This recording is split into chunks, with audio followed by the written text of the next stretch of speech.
Hello, my few but mighty subscribers.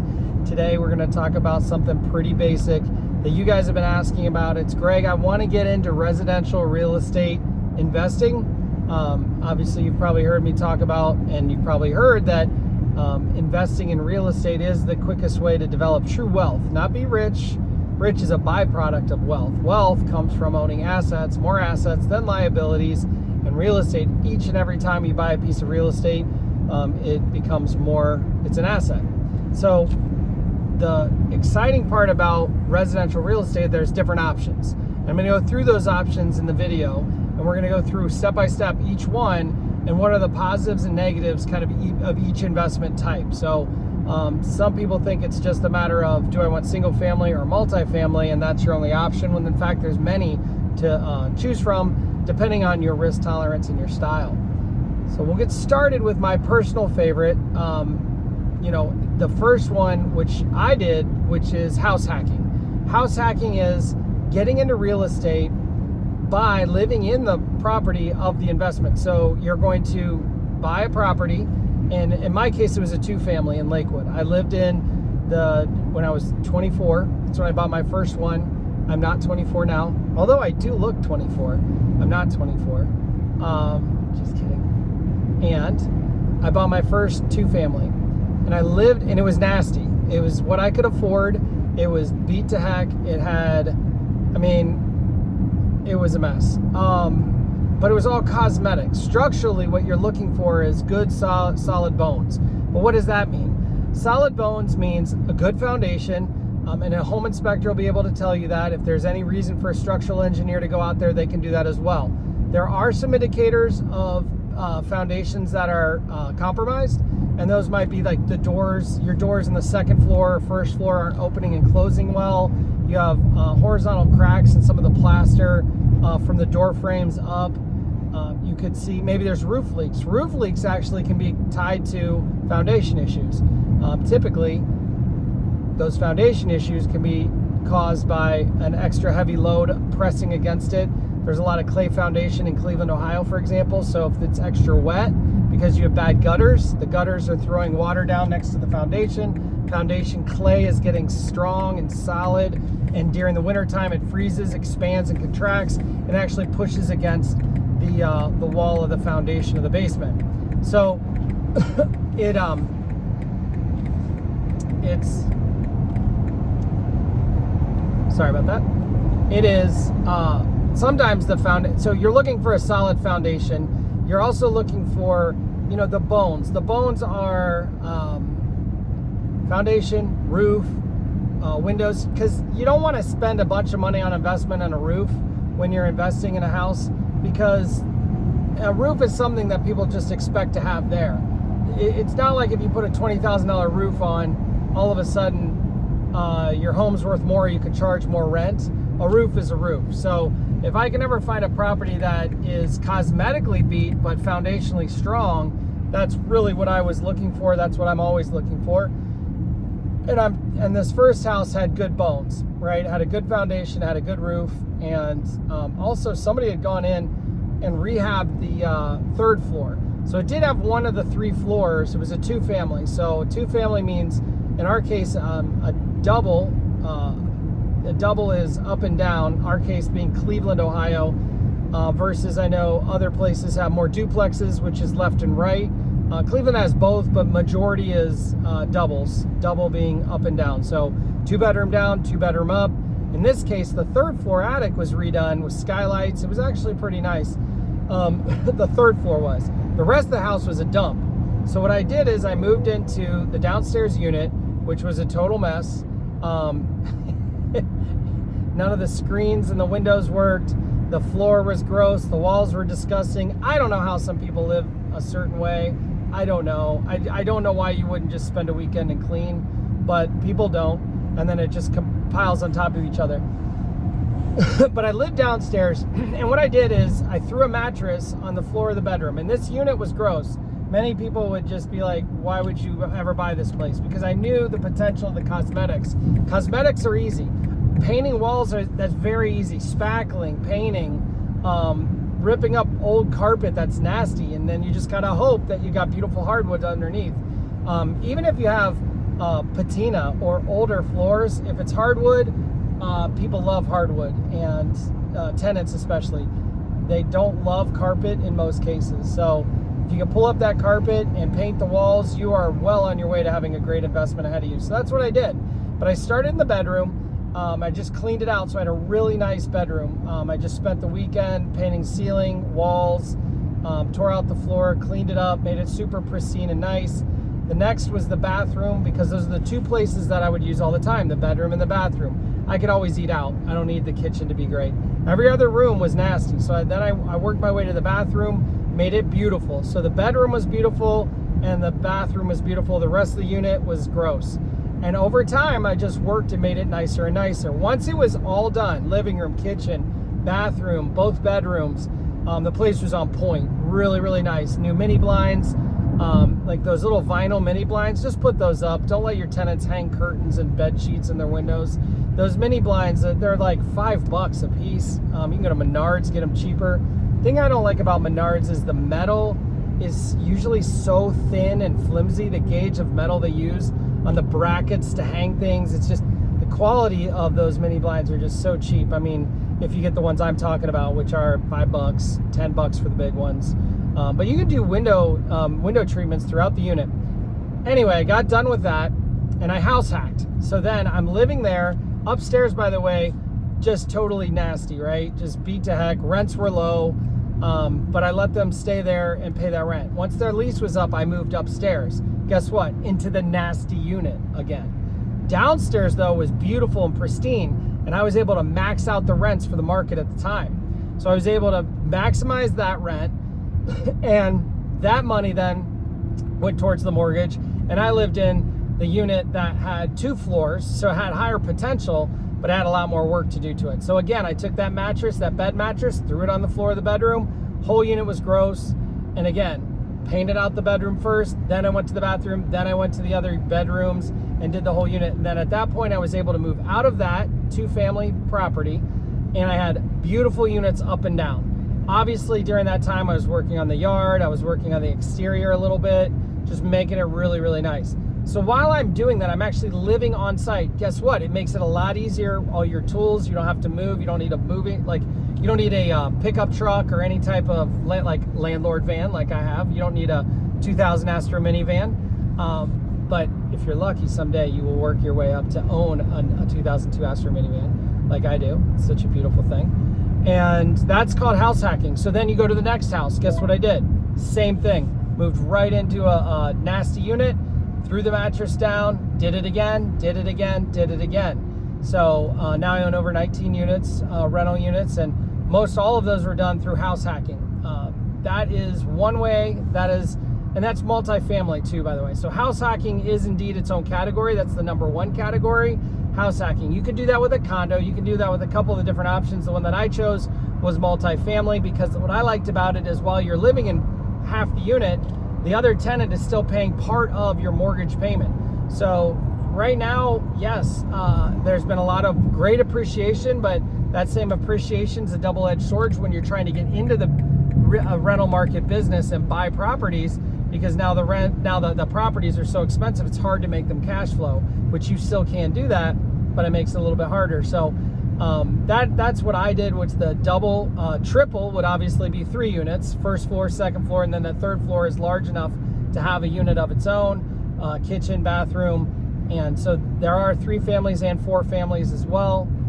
That's called house hacking. You could do house hacking with a condo per se. You could buy a really gross, beat up condo, cosmetically, foundationally, and structurally strong, good condo association fees, like there's no upcoming assessments. I'll talk about that in another video, or I'll even maybe a little bit more later in this video. So, but you could do that, and then once you have it all cleaned up and you get out, then you're now renting out a beautiful condo, totally remodeled. And again, the time and money that you save by actually living on the job site is fantastic. I mean, that's really what you're looking for there.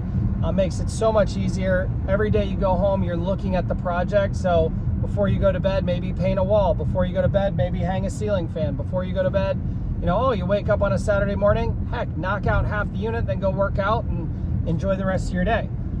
So love house hacking. That's my favorite personally. Understand though, my favorite and what you should do, two different things. I'm just sharing my experiences. The second thing, so that's house hacking. The second thing we'll get into, and it's obviously related, is 2 families and 3 families. Greg, what residential properties can I invest in if I get into residential investing and investing for myself? So number 1, house hacking. That's one way to invest. Number 2 is doubles and triples or fourplexes. That's still considered residential. Anything over 4 units, now you start looking at getting commercial financing. So if you want residential financing, then that is your 2 family, 3 family, or 4 family. Beyond 4 family becomes commercial lending. So the reason you want residential lending, or if that's where you are, and you might want commercial lending because that's one of our categories as well, spoiler alert, but is the residential financing is going to allow you to, if you're a first-time home buyer, really buy it with no money down. As long as it's owner occupied. And the reason the banks like that, in general, the banks like it because you actually live on site. You're less likely to not pay a mortgage, or you're more likely to pay a mortgage if you live in the property.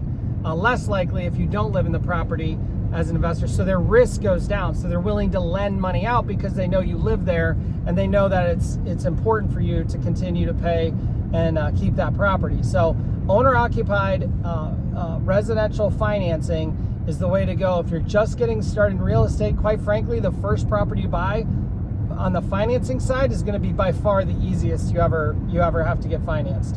So I recommend that. So I like the 2 family and 3 family, 4 family option because while you live in part of it, you still have income from other tenants coming in paying for that mortgage. And in many cases, you're really saving yourself.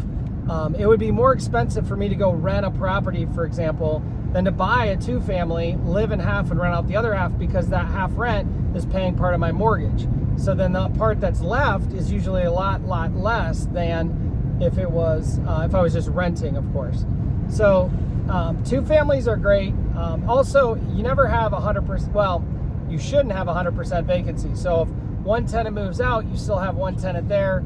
You still have some income coming in. The reason I like 3 family and 4 family even better than 2 family is because 3 family and 4 family, that gives you 3 or 4 income streams instead of 2, and you still only have 1 roof. You only have 1 yard, you only have 1 garage, you only have 1 foundation, you only have 1 plumbing system, for example. So all of that it's basically you're buying in bulk. So now you got 4 income streams with 1 roof. Whereas if you go to a 2 family, you have 2 income streams, 1 roof, and you can see how the capital expenditures of repairing those things or having those things as a part of the property can get diluted, and you're getting more income for less. That's why truly wealthy folks we'll talk about 1031 exchanges later. They'll do a 1031 on their 4 family or their 2 family, and they'll go buy apartment buildings. They'll buy 6, 20, 30 unit buildings. And then those buildings, now you got 30 income streams, 1 roof, 1 driveway, or 1 parking area, and that's really where exponentially you start to make some great wealth. But remember, you don't get to buy your 30 unit building until you buy your very first property. So residential financing is typically the way to go. I love the multifamily. Getting right into my personal favorite. The number 3 option for residential real estate is going to be single family homes. Buying a single family home, and again, I'm always an advocate for fixing up the property. Improve what you purchase at all times. Buy something that's ugly, like an ugly, just buy something ugly. What I mean by ugly is, again, structurally sound, but cosmetically tired. Maybe it hasn't been updated in years. Maybe it's just had some tenants in it previously that have really beat the heck out of it. I absolutely love that. There's pretty much nothing that can't be fixed, replaced, repaired. As long as you don't get into the big ticket things, you should be okay. Paint is the least expensive opportunity of improvement. And if you can visualize that, always buy the structurally sound, cosmetically tired property with a great location. it is very, very true that it's all about location when it comes to real estate. Location, location, location. I see a lot of investors make the mistake of buying a property that it really looks good, it's cheap, but they don't have local expertise and understanding, which of course a realtor can help you do, to know that, oh, that's by train tracks and the trains go by there's 19 trains a day. That's a problem. The tenants are not going to rent from a property that might be sitting right there on the train tracks unless the rent accommodates that. So you might be comparing the rent that somebody can get 3 streets over, but you can't get that in this location. So pay attention to the location. On the adverse, if you could have a great location, so my rental properties are all in Western Lakewood. They're all located around, quite frankly, the bar scene and the nature parks. So easy access to the Emerald Necklace, which by the way is a fun little fact. It's called the Emerald Necklace in Northeast Ohio around Cleveland because if you look at Cleveland from a satellite image, you'll see a green necklace, and that is one of the largest metro parks in the country. And it goes from, I think it goes from like Northeast Ohio all the way down to Akron, Canton. You can actually ride a bike on the trail along the towpath. There's the old canals, etc. So really cool. Side note, all my properties in Lakewood have access to the Emerald Necklace, which a lot of folks that love outdoor activities appreciate. And so location, location, location, that is more than a cliche. That is a fact, and that is absolutely going to make your vacancy rate less. That's the amount of time that your units sit vacant. Of course, that is money just lit on fire. If it's not occupied, you're losing money because you're still paying taxes, you're still paying your mortgage, but no one's there. And I don't want you to fear that because that's very infrequent if you get a good location and you have a good condition property.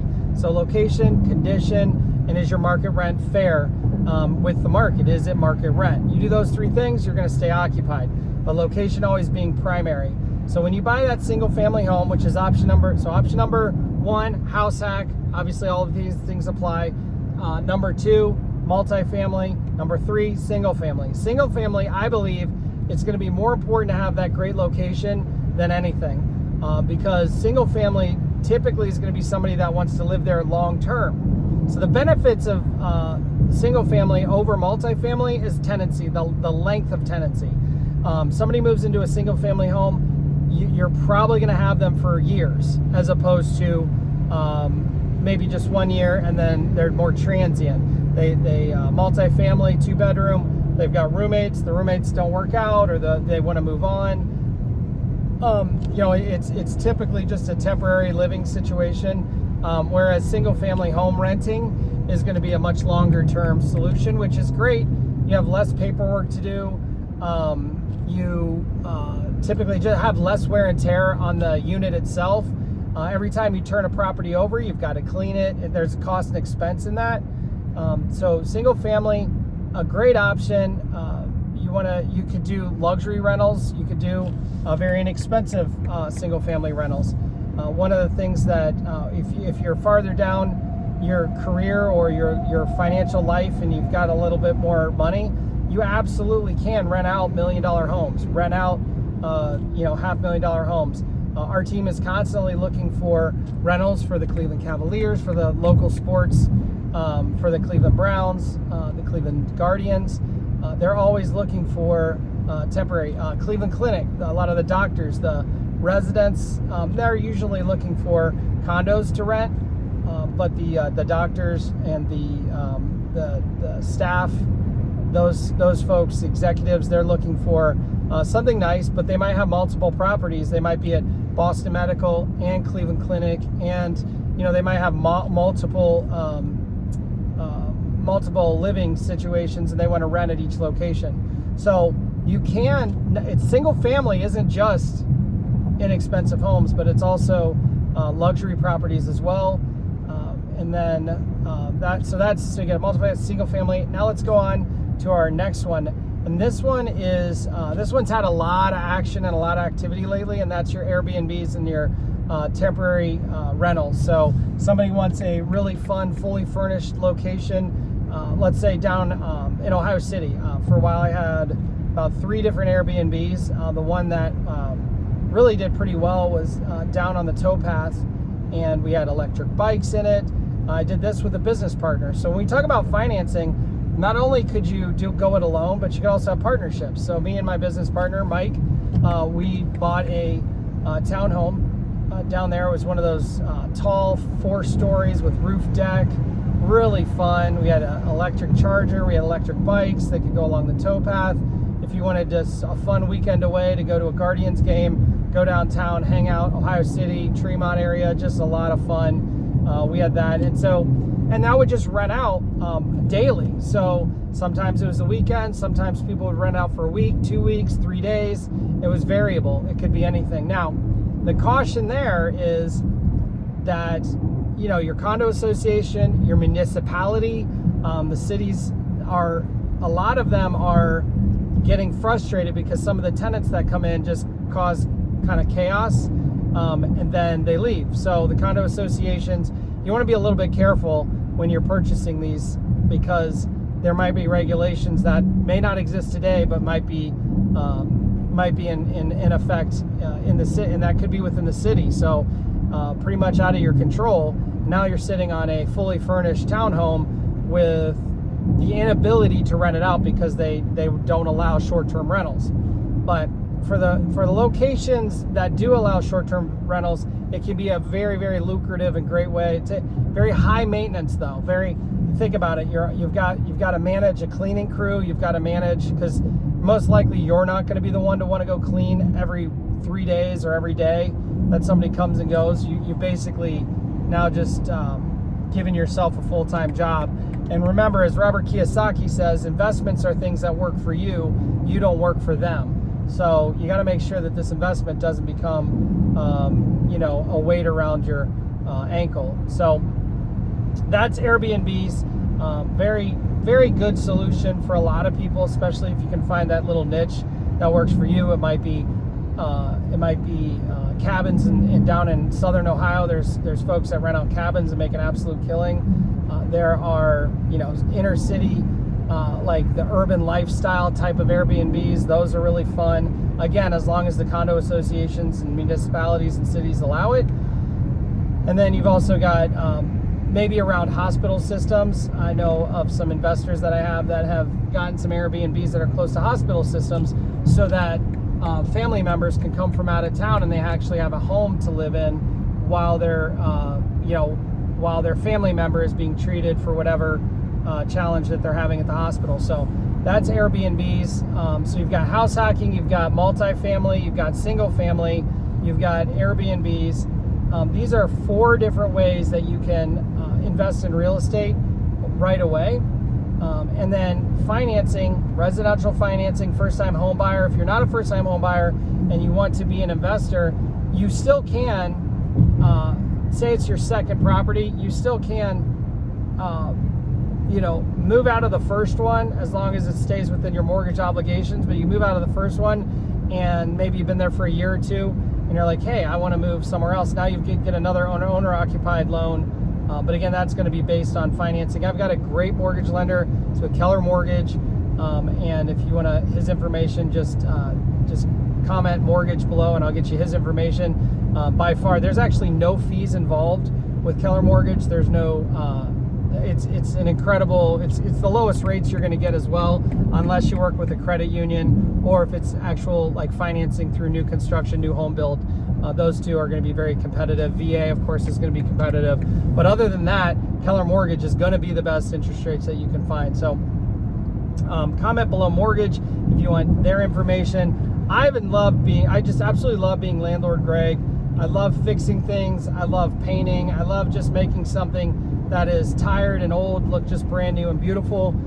Something that I love about it. All these options you can do that with, whether it be and all these options are going to come down to how much do you want to do. You don't have to be very handy. So say, for example, you want to get a condo. There's not too much you have to do with, say, a garden suite or an efficiency or a 2-bedroom or a 1-bedroom condo. You should be able to knock that out just by painting. But if you don't even like that, maybe you've got a family member, somebody that can help you. The biggest thing I want to do in these videos is really empower you to understand that it can be done. It is not that hard.